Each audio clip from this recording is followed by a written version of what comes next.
I don't do late-night walks anymore. Not after that night. It started as an innocent stroll. I had just finished a long shift at work and needed to clear my head. The streets were nearly empty, just the occasional distant car humming through the city. It was cold. That sharp kind of cold that bites at your face and makes your breath look like ghostly wisps in the streetlights. I took my usual route down 5th, past the old convenience store, then a shortcut through an alley that led straight to my apartment. It wasn't the nicest path, but at 2 a.m., the fewer blocks I had to walk, the better. That's when I saw them. A group of people stood at the other end of the alley. 5 or 6 of them, completely still, dressed in dark clothing. No talking, no shuffling, just standing. At first, I assumed they were homeless or waiting for something, but something about their stance was off. Their heads tilted slightly, as if listening, though there was no sound. I hesitated.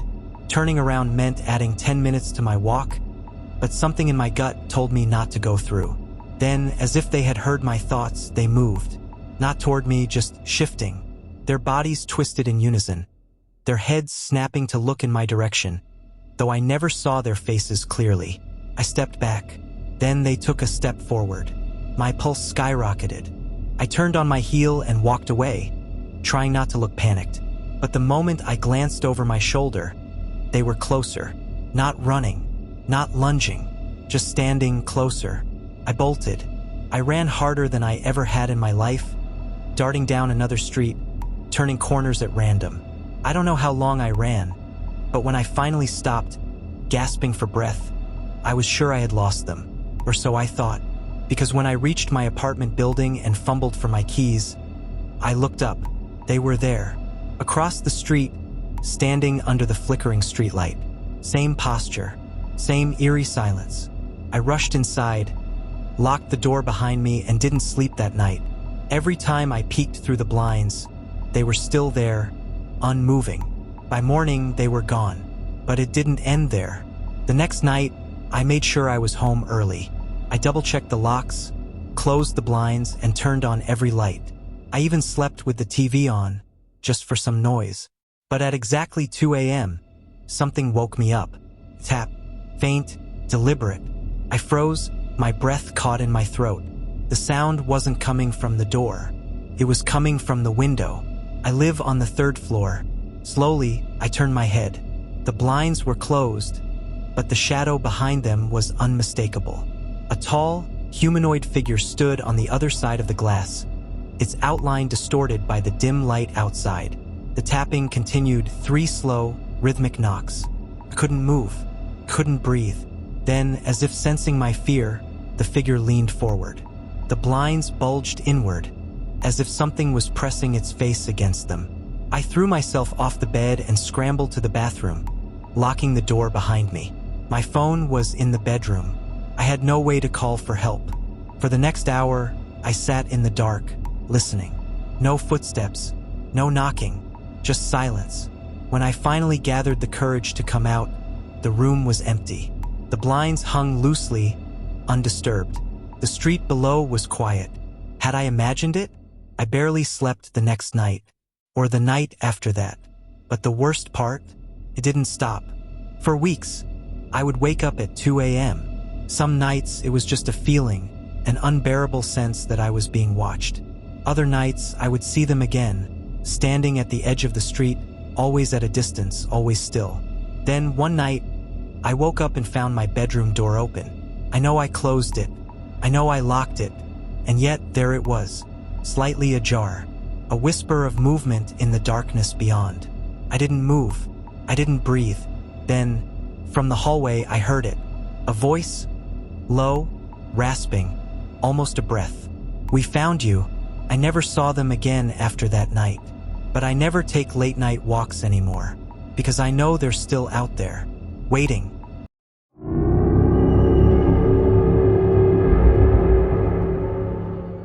I work the late shift at a small gas station off a deserted highway. It's one of those places that seem to exist outside of time. Flickering neon lights, rows of empty fuel pumps, and an old radio playing static more often than music. Most nights are quiet. Most. It started around 2:37 a.m. I remember the time because I had just checked my phone, counting the hours until my shift ended. That's when I saw the first one. A man, tall and thin, stood at the edge of the parking lot, just past the reach of the station's dim lights. He wasn't moving, just watching. I tried to ignore him, assuming he was some drifter, but something about the way he stood, unnaturally still, arms too long at his sides, made my skin crawl. Minutes passed. Then another appeared. A woman this time, wearing a dress that looked decades old. She stood next to the man, motionless, both of them staring straight at me. I locked the door. More came, slowly, out of the darkness, stepping into the dim glow of the gas station lights. They never walked, never moved in any natural way. It was like they just appeared closer each time I blinked. By 3:15 a.m., there were at least 10 of them. Different faces, different clothes, but the same dead stare. They didn't speak. They didn't make a sound. They just stood there, waiting. I called the cops. The line was filled with static, but I heard something before the call cut out. A whisper. "Don't look away." I dropped the phone. My breathing was ragged, my fingers digging into the counter. I wanted to run, but where? They were outside, surrounding the station. Then the lights flickered, and in that split second of darkness, I heard the door chime. Someone had come inside. I turned, heart pounding. The store was empty, but the air had changed. It was heavy, electric. I felt something behind me, close enough that I could hear breathing. My reflection in the freezer door glass showed someone standing right behind me. I spun around. Nothing. But outside, they were closer now, right against the glass. Smiling, I ran into the back room, locking myself in. My only thought was to wait until sunrise. I could hear them outside, their footsteps soft but deliberate. I could feel their presence pressing against the walls. Then silence. I waited. Hours must have passed. Eventually, light seeped through the cracks of the storeroom door. Morning had come. When I finally stepped outside, the parking lot was empty, except for one thing, a photograph, old and weathered, lying just outside the entrance. It was a picture of the gas station, the same one I worked at, but in the photo, the windows were covered in handprints.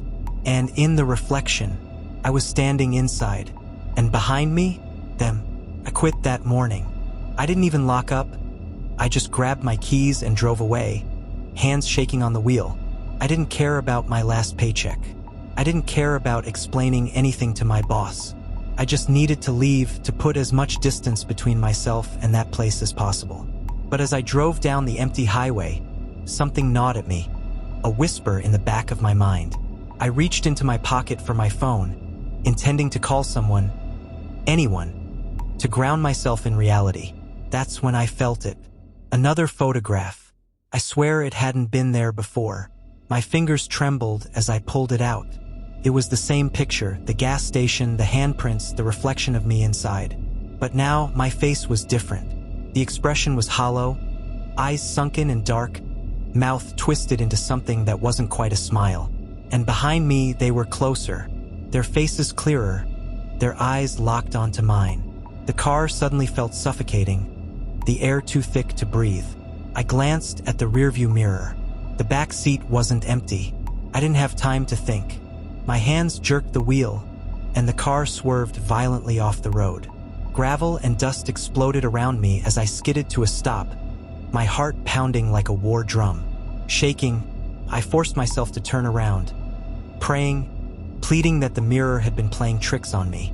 But the back seat was empty. Only the photograph remained, resting on the passenger seat, now different once again. The gas station was gone. In its place was my car, crashed on the side of the road, and standing just outside the driver's window, them, watching, waiting, smiling. I don't remember screaming, but my throat was raw when I woke up. The sun was high, and the highway was empty. My car hadn't moved. The only sign that anything had happened was the lingering cold in the air and the photograph still clutched in my shaking hand. I burned it. I drove away, but every night since, I've felt them. Outside my window, in the reflection of my TV when it's off, in the mirror, just beyond my own tired face. And every now and then, I find another photograph.